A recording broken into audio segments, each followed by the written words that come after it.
Bonjour et bienvenue dans ce deuxième épisode de Les Arts du Fil, mon podcast non pas du tout, mon podcast dédié au tricot. Moi c'est Aurore, j'ai 39 ans, je suis mariée, je suis maman d'un petit garçon de 2 ans et demi et je tricote depuis 3 ans. Voilà. Donc je tiens à m'excuser par avance si jamais je regarde à droite, c'est parce qu'à droite j'ai le retour, donc je sais que vous êtes là, mais il faut simplement que j'y pense.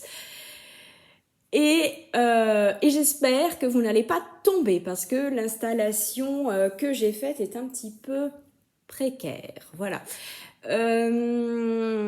J'espère aussi que la qualité de la vidéo sera bien meilleure que la dernière fois. Alors la dernière fois, non mais vidéo de la honte. Voilà, vidéo que je n'ai même pas partagée avec mes amis les plus proches, tellement la qualité était pourrie, voilà, puisque j'avais filmé avec la webcam intégrée de mon ordinateur et j'ai lu par la suite que c'était pas du tout conseillé. Et en plus, j'avais filmé à travers un logiciel de montage gratuit. Donc j'avais le bandeau qui me passait sur le visage. Vraiment courage à ceux qui ont regardé la vidéo jusqu'au bout. Je suis même pas sûre qu'il y en ait, honnêtement. Voilà, si vous avez tenu 30 secondes, il y a quand même des gens qui ont tenu 30 secondes puisque j'ai eu quelques vues. Mais non, catastrophe. Donc c'est pour ça que je reviens aussi vite parce que vraiment je voulais pas rester sur cette première vidéo qu'on va pas qualifier d'échec parce que voilà, il y a rien à réussir. Mais moi j'étais quand même pas mal déçue de moi-même de pas avoir fait plus de tests avant, de pas m'être mieux renseignée, de m'être lancée un petit peu comme ça avec du matériel. Bon, alors là, je dis pas que j'ai un matériel de fou, hein, concrètement, j'ai juste une tablette, mais bon, d'après les petits essais que j'ai pu faire, la qualité a l'air quand même un petit peu meilleure. J'ai toujours tendance à regarder à droite, hein, je suis désolée. Donc, on se retrouve aujourd'hui pour un deuxième épisode de podcast classique avec un demi-projet terminé. Vous allez comprendre pourquoi je dis un demi. Mais avant, je vous montre ce que je porte, mon châle surtout, parce que le reste on s'en fiche, hein, c'est des habits du commerce. Donc le châle, c'est le châle Mosaïka que je vous ai déjà présenté la dernière fois pour ceux qui ont regardé ma première vidéo et qui ont eu le courage de rester jusqu'au bout. Donc le châle Mosaïka d'Amanda Schwab, bah ouais, la qualité elle est, enfin on voit quand même mieux, on voit quoi. Désolée pour le bruit de chaise, voilà. Donc c'est un grand châle en mosaïque. Alors moi j'adore la mosaïque, j'adore jouer avec les couleurs.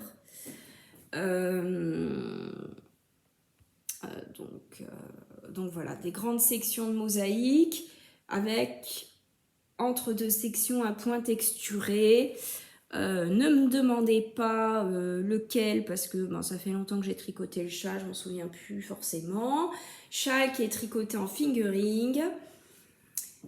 Dans les laines de la Féfil, les coloris c'est pareil, hein, je m'en souviens plus, mais j'avais acheté les 3 écheveaux par internet sur le site de la Féfil. Et pour une fois, j'ai eu de la chance.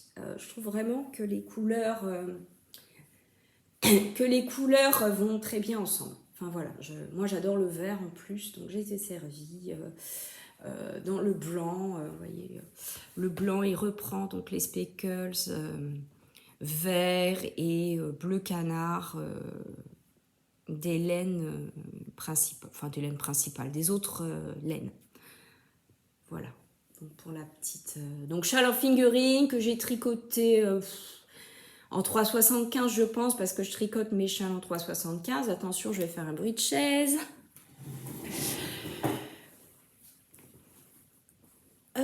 Voilà. Est-ce que je suis bien cadrée? Ouais. Bon. Vous m'en voudrez pas, hein, c'est que le deuxième essai. Ah, c'est pas mal comme ça. Voilà. Donc si vous tombez, hein, encore une fois, désolé, hein, vous vous ferez pas trop mal normalement, mais ouais, l'installation, elle est précaire de chez précaire. Donc mon demi-objet terminé. Demi-objet parce que il y a une chaussette. Voilà, non pas une paire, mais une chaussette. La deuxième est sur mes aiguilles. Elle arrive, elle arrivera quand elle arrivera. Je viens de la commencer, je vous montre ça après. Donc voici l'objet. Voici l'objet. Vous avez...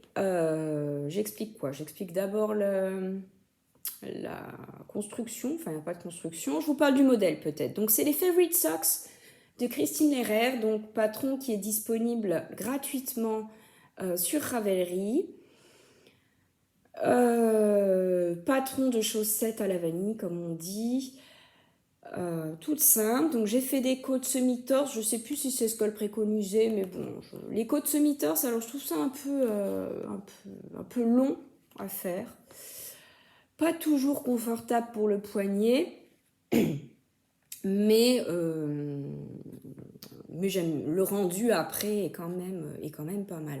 Le coloris donc mon coloris contrastant que j'ai choisi donc de mettre au niveau des côtes et de la pointe, c'est de la Arwetta, une Arwetta violet prune. Alors pareil, ne me demandez pas le coloris, enfin je peux vous le rechercher hein, si vraiment ça vous intéresse, mais c'est un reste que j'avais dans mon stash. Et le coloris principal, j'en avais déjà parlé la dernière fois, c'est de la Lana Grossa Cashmere Sock About Berlin.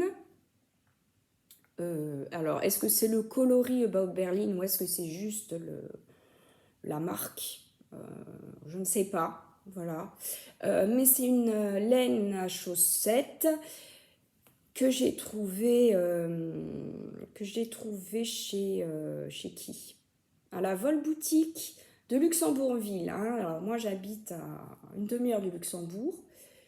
Donc on a fait une petite virée la semaine dernière. Non, pas la semaine dernière, je vous raconte des bêtises, je sais plus, la semaine d'avant. Avec une copine et puis moi je me suis fait plaisir, elle a été très raisonnable, elle n'a rien acheté, mais moi voilà, je me suis acheté c'est pas non plus un craquage hein, voilà, c'est une petite chaussette, une petite pelote pour tricoter une paire de chaussettes. Alors la compose c'est mérino, nylon et cachemire. Je la trouve un petit peu plus rigide que du mérino, mérino superwash nylon compo chaussette classique. Et assez fine. Alors je vais vous la passer, vous allez voir. Elle est moins extensible que les chaussettes que j'ai l'habitude de tricoter. Donc plus fité sur le pied. Mais bon, ça ne me dérange pas du tout, hein, parce que, mine de rien, attention, contorsion, voilà. Donc vous voyez le talon renforcé, agoussé. Alors j'ai choisi de faire le talon dans le coloris principal parce qu'en fait cette laine elle est tellement chamarrée, vous ne me voyez plus, elle est tellement chamarrée que je trouve que ça passe très bien, il n'y a pas de rupture du coup dans le... Je trouve plus mes mots. Cerveau fatigué, gorge malade, voilà, on ne sait plus ce qu'on dit. Bref. Alors, j'ai fait un talon dans le coloris principal parce que la laine, elle dessine des petits motifs. Enfin, il n'y a pas vraiment de... voilà, si ça avait été une laine à rayures classique, ça aurait peut-être été... en général, quand j'ai vraiment des rayures, je fais une laine autorayante. Vous m'excuserez. Hein. Quand j'ai une laine autorayante, je choisis un contrastant pour le talon. Voilà. Et voilà, là non. Là non. Et puis en plus, alors, deuxième raison qui explique pourquoi je n'ai pas fait le talon dans un coloris contrastant, c'est que j'avais 100 grammes, hein, la Nana Grossa, que j'ai choisi, donc qui a 100 grammes, 400 mètres. Donc 100 grammes, moi je fais un 38, ça me fait largement 2 paires de chaussettes. Et en général, j'aime pas tricoter 2 fois la même laine. Je trouve qu'il n'y a plus le même plaisir, il n'y a plus il y a plus le plaisir de la découverte, de la couleur qui se révèle au fur et à mesure des rangs, etc. Donc je voulais utiliser le maximum de ma laine principale, sachant que je ferai pas de deuxième chaussette avec le reste. Voilà, alors le reste. Peut-être l'échangerai-je ou le donnerai-je au tricoté, puisque moi je vais souvent tricoter de messe, donc pourquoi pas. Voilà, je sais pas ce que j'en ferai, on s'en fiche d'ailleurs, hein, mais voilà. J'espère ne pas être trop sortie du cadre, j'ai tendance quand même à me décaler, j'ai tendance à regarder à droite, bref, deuxième podcast, vous ne m'en voudrez pas. Qu'est-ce que je voulais vous lire d'autre sur cette chaussette? Bon ben j'ai fait un German Twisted Caston. Je fais une petite taille, moi je fais toujours la taille S, donc là c'était 56 mailles avec des côtes, un semi-torse que j'ai tricoté en 2,25. Les côtes je tricote toujours en 2,25. Et ensuite je passe en 2 mm parce que je tricote assez lâche et puis j'ai une cheville assez fine. Donc voilà, talon renforcé à gousset, mais ça je vous l'ai déjà dit. Et alors la deuxième, si je la retrouve, je vous la montre.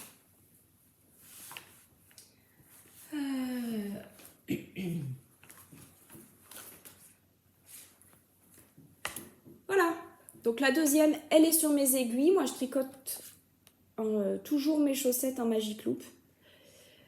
Sauf les chaussettes en jacquard, on en reparlera. Mais voilà, les chaussettes à la vanille, j'aime bien les faire en Magic Loop. J'aime bien le mouvement du Magic Loop. Donc je trouve ça vraiment hyper méditatif. Et, voilà. Donc voilà la deuxième. Ce sera certainement des chaussettes pareilles, pas pareilles. Voilà, moi ça me dérange absolument pas. Voire j'aime bien quand elles sont pareilles, pas pareilles, ça me fait rigoler. Chacun ses petits plaisirs. Hein. Moi, voilà. Donc moi, avoir des chaussettes pareilles, pas pareilles, ça me fait rigoler. Je trouve ça sympa. Donc j'ai pas du tout cherché à avoir les mêmes couleurs. Ce sera forcément les mêmes couleurs, mais en tout cas, j'ai pas cherché à suivre le même ordre au niveau du déroulé des couleurs. Voilà. Donc celle-ci, je pense qu'elle sera terminée semaine prochaine ou semaine d'après, ça dépend comment j'avance, puisque bon, moi je suis quand même multi en cours, donc on verra. Donc voilà pour ce demi-projet terminé du coup. Voilà. Alors, je suis pas du tout dans le cadre en fait. Pourquoi? Ok. Ensuite, je suis désolée, j'essaie de me recadrer. C'est mieux? C'est mieux ou c'est pas mieux? Ouais, c'est mieux? Ok. Alors, oui, je vous montre en même temps mes notes. Je vais vous présenter 2 en cours, dont un qui dormait depuis 1 an. Franchement, sans vous mentir, il devait dormir dans le placard depuis 1 an. Et puis, avec les températures qui se sont bien rafraîchies quand même chez nous, donc dans le nord-est de la France, je ne sais plus si je vous l'ai dit, si je vous ai dit que j'habitais près du Luxembourg, j'ai eu envie d'un gros gilet bien chaud. Donc j'ai repris mon gilet Caïm de Sierra Morningstar. Alors, le jour où je saurai incruster des images et tout, promis je le ferai, hein, je débute. Donc pour l'instant, j'essaierai de bien renseigner la barre de description et ce sera déjà pas mal. Voilà. Donc le gilet Caïm de Sierra Morningstar, il est où? Il est où? Il est là. Alors, je vais faire ça bien, je vais vous l'enfiler. Je l'ai volontairement passé sur... Enfin, j'ai enlevé les aiguilles, je l'ai passé sur un fil de laine pour... Parce que je suis en train de faire la bande d'encolure. Voilà, il attendait sa bande d'encolure depuis un an. Et donc, je me suis fait un petit peu piéger parce que quand on arrive à la bande d'encolure, on se dit, c'est bon, ça y est, il va être fini. Pas du tout. C'est un col-châle, c'est très long à faire, il faut relever les mailles. Bon, moi, quand je relève les mailles, j'ai toujours un peu mal au poignet, donc après, il faut un petit peu laisser le poignet reposer avant de prendre la suite. Donc c'est un petit peu long. Voilà, c'est un petit peu long. Alors, je veux pas trop en dévoiler non plus parce que c'est un patron payant. Je vous le montre. Sans vous montrer l'intérieur. Enfin, il n'y a rien de mystérieux, mais voilà. Pardon pour le bruit de chaise. C'est cadeau. Ouais, vous le voyez là. Ouais. Donc, un gilet tricoté dans une grosse laine. Je crois que c'est de la worsted. Worsted Aran, je sais plus. J'ai pris de la Gilliatt de Dererum Natura. Donc, vous avez un motif de mosaïque sur tout le bas du corps et qui se répète juste avant, en bas des manches, juste avant les côtes. Voilà. Alors, je vous passe et puis je vous en parle un peu sans trop en dévoiler, puisque c'est un modèle, c'est un pas trop payant. Voilà. Donc, j'ai choisi de le faire oversize. J'aime bien porter mes gilets oversize.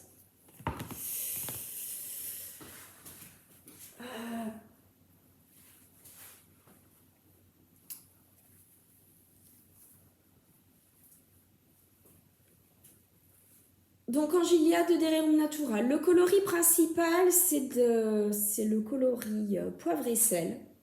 Et alors, le contrastant qui a servi à faire la mosaïque, je n'ai pas retrouvé l'étiquette.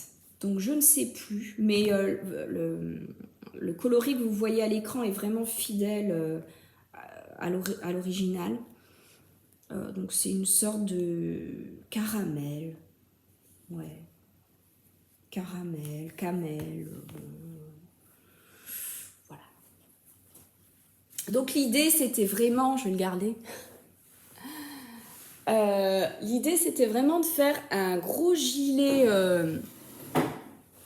rustique. Voilà, un gros gilet rustique bien chaud, je suis à nouveau plus dans le cadre. Gros gilet rustique bien chaud, et donc, je suis en train de lui faire sa bande d'encolure. Alors, la bande d'encolure, donc on relève des mailles et puis on fait les rangs raccourcis.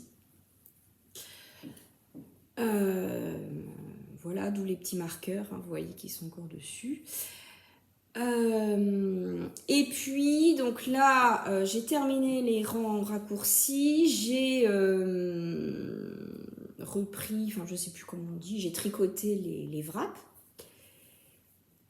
Avec plus ou moins de succès, hein, mais bon, je pense que ça passera.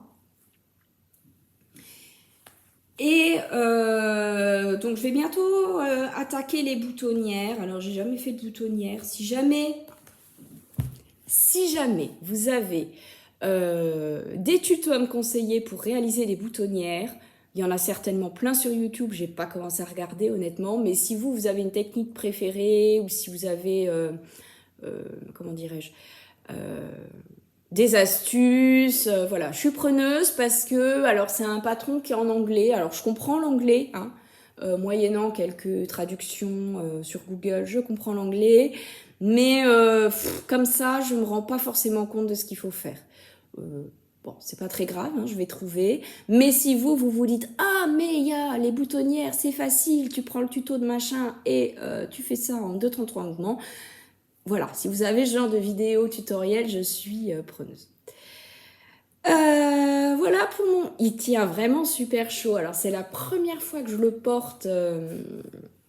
C'est la première fois que je le porte, puisqu'évidemment, il n'est pas terminé. Mais là, je me rends compte qu'il est... Enfin, j'ai un t-shirt en dessous et c'est très, très agréable. Franchement, la Gilliatt, c'est la première fois que je la tricote. Et bah, je suis pas du tout déçue. Je sais que c'est une laine, enfin je sais que c'est Audrey Borrego qui en parle, enfin qui en a déjà parlé dans ses podcasts, Yarnflex hein, sur YouTube. Pour ceux qui la connaissent pas, j'adore ce qu'elle fait. Enfin, j'adore ce qu'elle fait et j'adore surtout la façon qu'elle a d'expliquer les choses. Je la trouve très pédagogue, je la trouve très intelligente dans sa façon de parler, d'expliquer les fibres, etc. Et elle explique, enfin, elle tient beaucoup aux échantillons, à expliquer les différents échantillons auxquels on peut tricoter une fibre selon le rendu qu'on désire obtenir, etc. Et elle explique, je ne sais plus dans quel podcast, mais bon, dans un de ses podcasts, elle explique que justement la Gilliatt, on peut la tricoter à différents échantillons, enfin j'espère ne pas dire de bêtises, mais en tout cas c'est une laine qui va gonfler au blocage et s'adoucir. Et ça je le sens vraiment.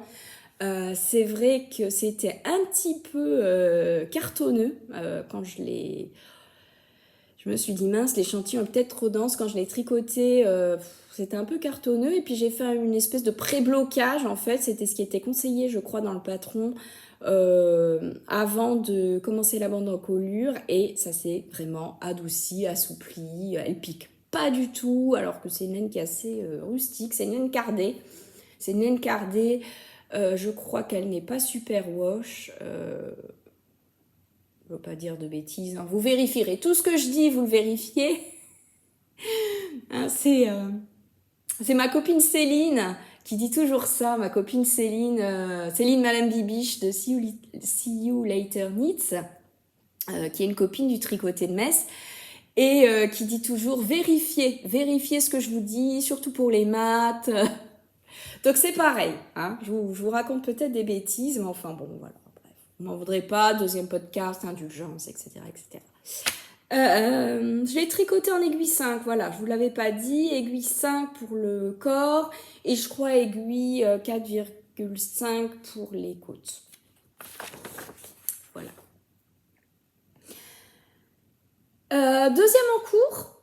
Deuxième en cours, celui-ci aussi, il dormait depuis pas mal de temps. C'est le châle qui s'appelle le Desert, pardon pour l'accent, Strata Shawl de Jennifer Peck. Encore une fois, un châle en mosaïque. Alors, avant de vous le montrer, petite précision, j'en avais déjà tricoté un dans des coloris totalement différents. Et je me suis dit pourquoi pas vous le montrer parce que c'est vrai que je le porte beaucoup. Donc je vous montre celui que j'ai terminé il y a des mois et des mois, voire des années, et que je porte régulièrement. Et ensuite, je vous montre celui que je viens de commencer. Le voici. Alors bon, je le porte beaucoup, ça se voit. Hein. Il est un peu... il a des plis partout. Bon, bref, voilà. Excusez-moi pour le bruit de chaise. Donc le Desert Strata Shawl de Jennifer Peck. C'est un châle avec de la mosaïque, hein, un gros panneau de mosaïque. Moi, c'est ce qui m'a plu dans ce châle qui se tricote en 3 couleurs, 3 line fingering. Alors, pour ce modèle-là, j'avais tricoté, alors il me semble que ce taupe-là, c'est une laine single d'Eline Hélène que j'avais. Alors, Eline, pour ceux qui la connaissent pas, Eline, c'est notre teinturière locale. Pour ceux qui habitent dans le Grand Est, vraiment, venez au Tricoté de Metz. Eline, elle fait des trucs magnifiques. Et elle était à Exceptiolène, au salon Exceptiolène, qui est pareil, notre salon local, voilà, qui a lieu à 3/4 d'heure de chez moi. Donc elle exposait il y a 2 ans, il me semble, 2 ou 3 ans, je sais plus. Mais en tout cas, je lui avais acheté donc cette laine single qui est ce taupe là. Alors, l'avantage de la single, elle drape super bien. Et pour un châle, c'est quand même assez appréciable. D'ailleurs, j'ai peur que le deuxième châle que je suis en train de faire soit un petit... Enfin, le deuxième Desert Strata Shawl soit un peu moins... et moins drapé. Bon, on verra... il n'est pas bloqué, rien, donc on verra. Mais en tout cas, voilà, celle-ci, drape vraiment bien. Vous avez ce coloris-là, ce coloris cuivre. Alors moi, c'est mes couleurs. Hein. J'adore tout ce qui est cuivre, camel, caramel. C'est un reste d'une teinturière qui a sa boutique sur Etsy, qui s'appelle le Chaudron d'Hélène. Voilà, Ursula, qui teint de magnifiques écheveaux. Je crois qu'elle est en Alsace, bon, peu importe, je ne veux pas dire de bêtises.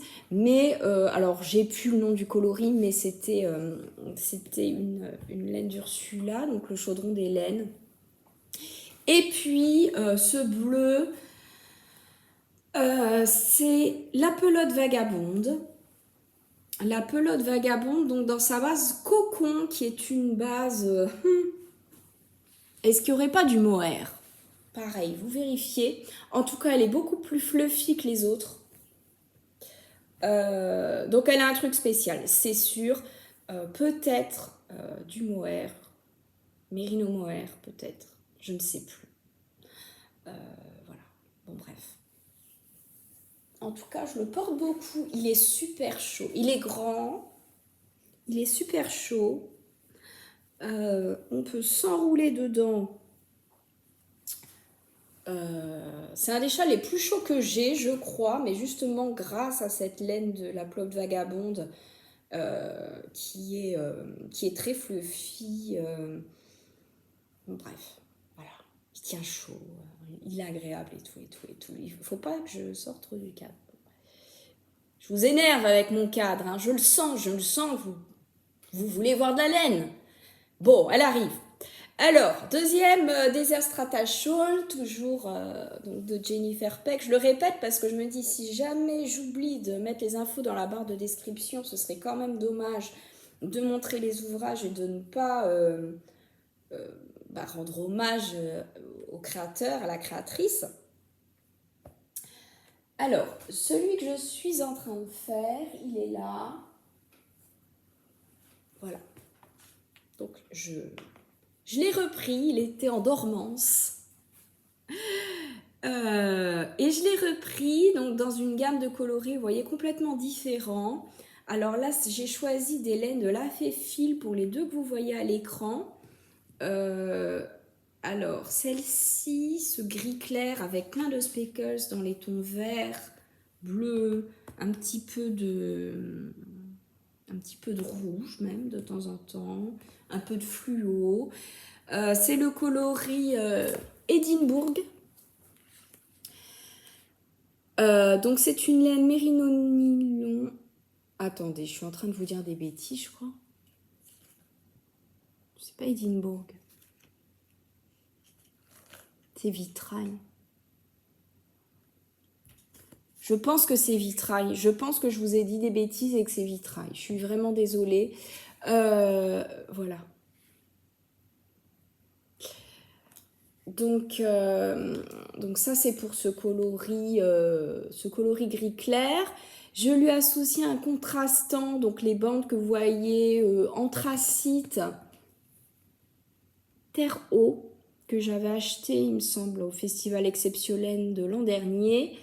Alors attendez, je vous montre. Voilà, je vous les montre. Alors évidemment,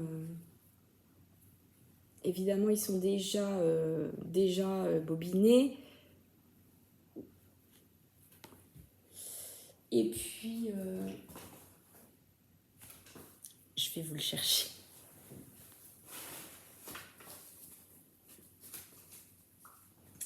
Si vous pensez que c'est un gros bazar chez moi, vous n'avez pas tort. Donc voilà, l'anthracite dont je vous parlais, toujours de La Fée Fil. J'ai pas retrouvé le coloris sur son site, voilà, je voulais vous le donner, mais il me semble que c'est ça, il me semble que c'est terre eau. Voilà.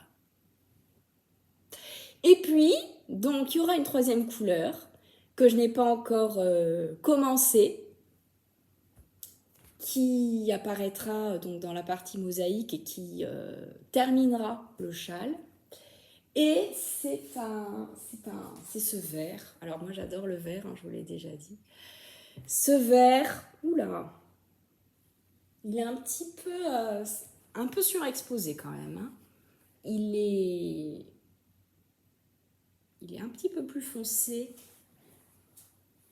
Un peu plus foncé. Donc c'est un vert avec, oh, je vous montre quand même. C'est un vert avec du bleu, enfin différentes nuances de vert. Ouais, là c'est pas mal. Enfin bon, c'est pas complètement la bonne couleur, mais vous voyez les speckles de bleu, de vert kaki. Qu'est-ce qu'on a encore? Ouais, essentiellement ça. Hein. Différentes nuances de vert et puis du bleu. Et ça, c'est un écheveau de la roulotte des laines. Alors, je suis complètement désolée, mais j'ai pas gardé l'étiquette. Mais en tout cas, voilà. La roulotte des laines. J'ai gardé son petit sac. Donc, il y avait aussi exposé à Exceptiolaine de l'an dernier, il me semble. Et donc, j'avais acheté de quoi faire ce châle. Voilà, j'avais acheté les 3 écheveaux, donc les 2 de la Féfile que je vous ai présentés, et cet écheveau de la roulotte des laines, sachant que l'écheveau de la roulotte des laines, il est quand même... il me semble que c'est du mérino d'Arles, mais pareil, je ne veux pas dire de bêtises. La laine, le fil est un petit peu plus épais que celui, et un peu plus comme spongieux par rapport aux fils de la Féfile qui sont très fins. Voilà. Bon. Après, je pense pas que ça pose vraiment de problème. Ça reste de la fingering. Hein. Voilà. Donc, il y aura cette couleur-là qui apparaîtra à un moment à la fin du châle. Voilà. Si vous voulez voir donc ce que ça donne, ne manquez pas mon prochain podcast. Voilà, parce que la partie mosaïque, je vais bientôt la commencer. Je pense que la semaine prochaine, je commence la partie mosaïque, peut-être même avant. Donc abonnez-vous abonnez-vous pour avoir des nouvelles de ce châle. Voilà, et des autres projets, de la deuxième chaussette qui arrive aussi, je pense, la semaine prochaine. Est-ce que c'est tout pour les encours? Bah oui, c'est tout pour les encours. J'ai le mascara qui a coulé, je suis désolée, c'est n'importe quoi. Je voulais vous montrer une acquisition, alors qui n'est pas une acquisition laineuse, mais qui est un livre. Alors, je vous avais dit la dernière fois que j'avais une folle envie de chaussettes en jacquard. J'avais une folle envie de me mettre aux chaussettes en jacquard. Alors, c'est pas chose faite, mais j'ai tout pour le faire. Donc voilà, voilà ce qui est arrivé, hier ou avant-hier. Donc, Charming Colorwork Socks, donc livre de Stone Knits, de Charlotte Stone, avec de magnifiques chaussettes, avec des motifs super pop, super modernes, voilà, en jacquard. Alors, je vous en montre quelques-uns. Voilà, tenez, regardez. Donc l'univers de Charlotte Stone, moi j'adore. J'ai jamais tricoté parce que j'ai jamais fait de jacquard encore. Enfin, j'avais fait un premier essai qui n'était pas concluant. Mais voilà, ça aussi je pense que ça va sauter sur mes aiguilles dans pas longtemps. Alors j'ai choisi, juste un détail, j'ai choisi la version La version anglaise, hein, sachant que le livre a été traduit en français, mais j'ai tellement l'habitude de tricoter les patrons d'anglais que je me suis dit qu'en français, j'allais pas forcément... Enfin, que ça allait être moins instinctif, surtout pour les abréviations. Donc, du coup, livre en anglais. Alors, celle-ci, ça me rappelle énormément. Alors, c'est pas ça du tout, on est d'accord. Hein, au niveau des coloris, ça me rappelle les chaussettes que Bulbe Bizarre, Pauline de Bulbe Bizarre a tricoté il y a pas longtemps. C'est les chaussettes en jacquard. Au niveau des coloris. Hein. Voilà, des fleurs. Alors après, les fleurs, vous mettez la couleur que vous voulez. Hein, mais qu'est-ce que je peux vous montrer encore qui serait vraiment... regardez ça. Pareil. Vous mettez la couleur que vous voulez. Mais ça vous fait un beau panneau de jacquard qui doit être bien chaud. Voilà, sachant que moi, les chaussettes en jacquard, je compte vraiment les porter comme des chaussettes d'intérieur. Voilà, parce que je pense que c'est un petit peu épais pour mettre dans les chaussures. Je ne serais pas forcément très à l'aise. Mais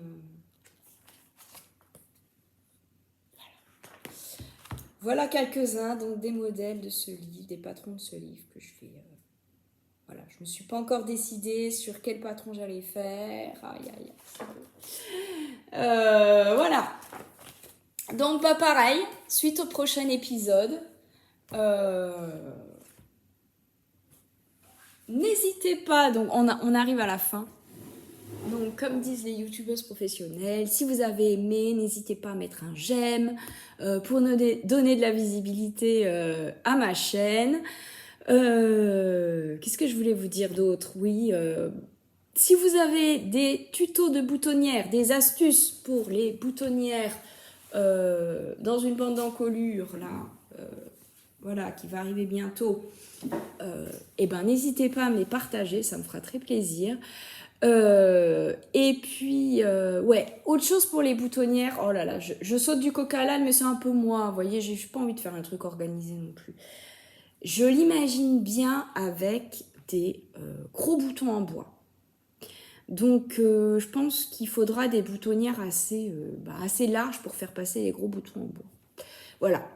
Donc, vous me dites si vous avez des tutos, si vous avez des techniques particulières à me suggérer.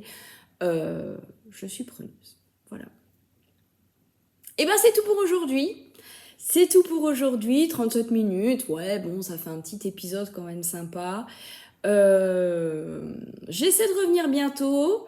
Alors, je reviendrai certainement pas toutes les semaines parce que c'est, voilà, avec un petit garçon de 2 ans et demi, celles qui sont mamans ou qui connaissent ça ou ont connu ça, voilà, ça prend, c'est quand même le temps pour tricoter et pour tourner un podcast est assez limité. Donc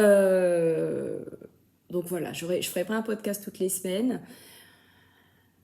Ça viendra quand ça viendra, quand on a le temps, quand on a l'envie, voilà. Mais en tout cas, je manquerai pas de vous montrer mes avancées tricot. Voilà. C'est tout pour aujourd'hui. Portez-vous bien, bonne journée, bonne soirée, bonne nuit. Je ne sais pas quand vous allez regarder ce podcast. Mais voilà, n'hésitez pas à commenter, à liker si vous avez aimé la vidéo, à vous abonner. Voilà, j'ai hâte de lire vos commentaires. Et puis, je vous dis bon tricot. Et puis à bientôt. Salut!